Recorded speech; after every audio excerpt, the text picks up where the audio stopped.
had three diagnoses so far.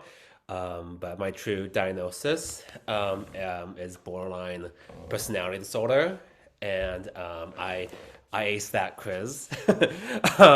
There's nine criteria for borderline, and you need to hit five out of the nine to consider yourself by borderline, and I hit nine out of nine. And I'm not gonna go down through all the symptoms right now, but you can look at borderline personality disorder, look at all the symptoms, and I hit every single one. Well, But before that, it was Asperger's because I was five and I liked one specific movie that I watched all the time, and my parents thought that was weird. And it's just like, no, because I didn't have anything else going with autism besides obsessing over a movie I was five with. And every other therapist I've talked to said, like, it's just not there. We can't diagnose someone with Asperger's or autism at five when they're at the most, like, they kind of get obsessive when you're five. Um, and then after that, like after high school, I was diagnosed with bipolar, which is different. And then bipolar is like, a mood swing. So you'd be very manic, very happy, or very depressed, which did fit me, but there was some other aspect that bipolar didn't necessarily fit. So once I got the borderline personality disorder diagnosis, everything seemed to make sense because I would be very obsessive because I have this intense fear of abandonment, which is one of the main symptoms of borderline. So I would be like, please don't leave me. And then I would be like, don't leave me, don't leave me. I'm going to like do this, have like these attachment issues. But then I would like also like shift on people. So like one day I would love you and you're my best friend or mom, I love you so much. And then the next day be like, get out of my face. You're the worst person I've ever been in my life. Peace. And then that would be kind of back and forth. That'd be a constant thing of just hating you, loving you. I want to be alone. No, I need to be with people. Very exhausting. But I would have that thing where like I would like you're the best person, you're the worst person, and it would just go off and on. Or thinking you're my best friend one day, and the next day thinking that you're not my friend anymore. So been through all that. I've also I don't want to say contemplated. I attempted suicide. Like my first attempt was in high school, like senior year, and then it was about every year I had a suicide attempt until 2020. So, but as of now, I haven't thought about suicide in 2 years. So I'm really happy to say that. But yeah, almost every year from like 18 to 26. I was every year I had a some type of attempt. I'm not gonna go into detail, but was very suicidal. Did not want to be here. Did alcohol, did pills, I did anything I could to just numb the pain inside. Um, so that's my so that's my journey. As of now, I'm doing really well. I just ended my regular therapy sessions I've been doing for 6 years now on Friday. Because we worked, I know, we worked super hard these last 2 years from 2020 till Friday. We worked super hard because I was able to accept the help. Because at the time I was just refusing. I was just going there, complain, and then leave. I would never like actually take his advice. But now I've been taking his advice. I was doing hard work.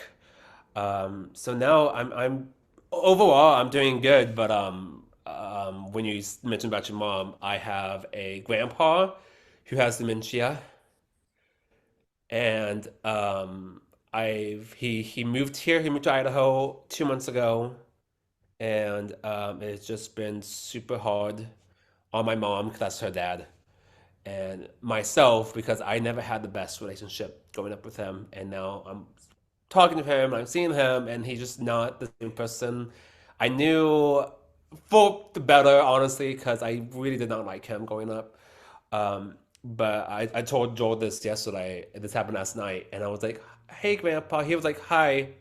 I was like, do you know who I am? He was like, "Well, I know you're her son, so you have to be my grandson." I was like, "Yeah, but what's my name?" He was like, "You're my grandson." I was like, "Okay." So he doesn't he knows I'm his grandson because he does know he knows he can recognize my mom. So he just knows I'm his grandson because he knows I'm his daughter's son, but he doesn't really know my name. He doesn't he doesn't remember growing up with me. So um so that's kind of been the hardest thing the past 2 months is seeing someone's memory slowly fading away. And that's been really hard. Yeah. Mhm.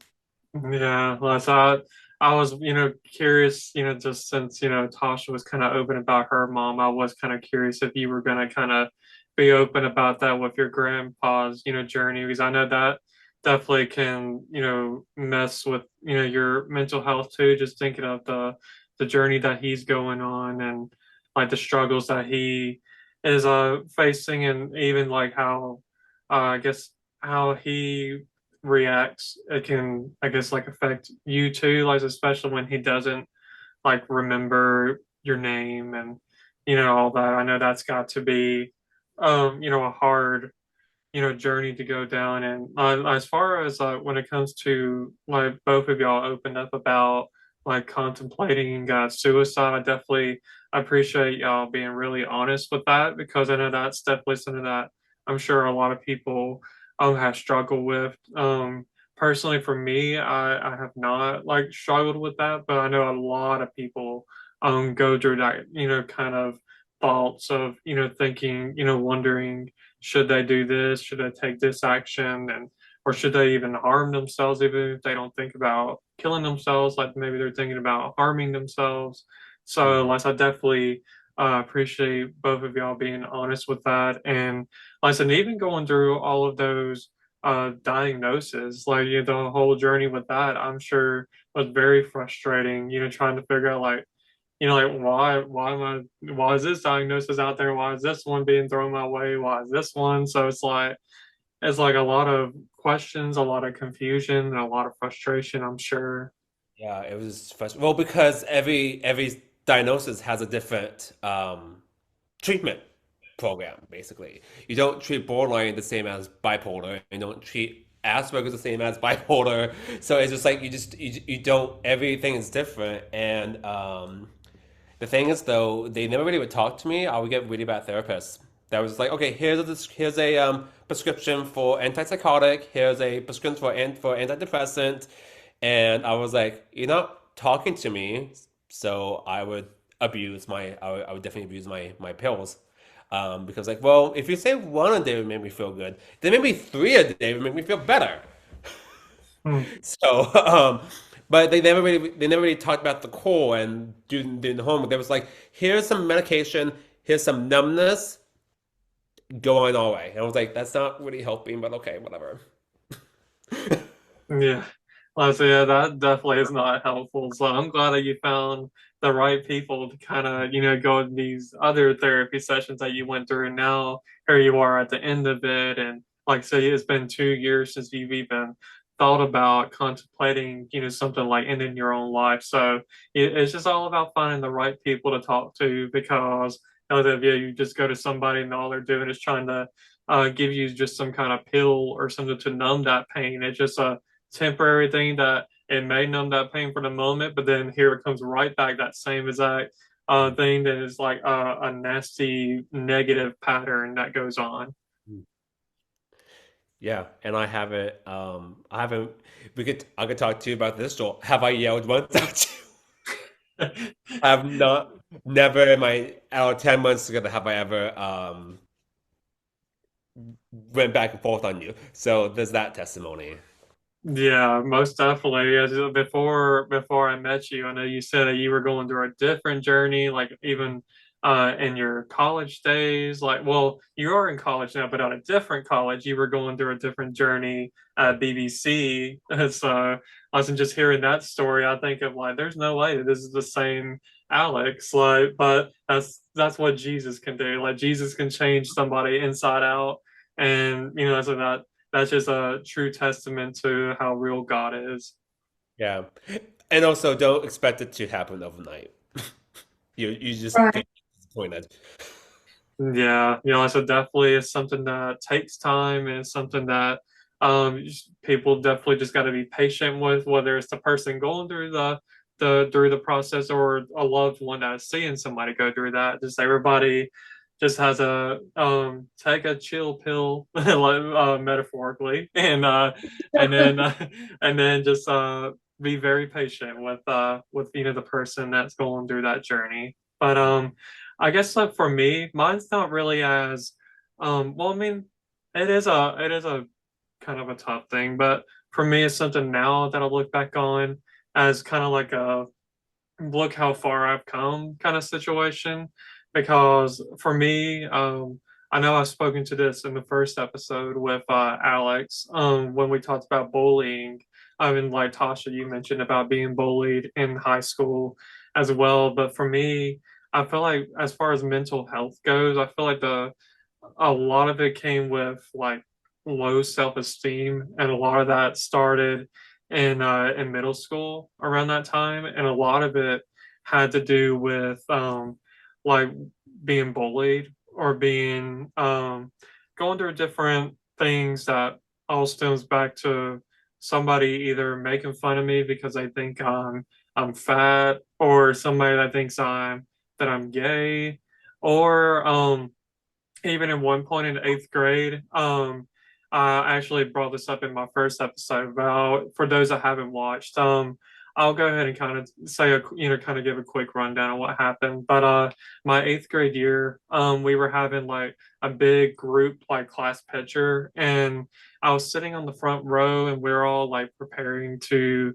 take these photos and all, and anyway, there was this guy that was sitting next to me. He only was there during my eighth grade year. After eighth grade, he wasn't there like from kindergarten to seventh, or he was never like in our school anytime after eighth grade. But because I think he moved out of state. But anyways, he started trying to like grab me like in like down in my like private area, and I kept trying to like, without saying anything, I'm trying to like, get my hand, get him like get off me, and he just kept on trying to grab me down there, and I felt very very violated. I didn't feel like it was something that I was asking for.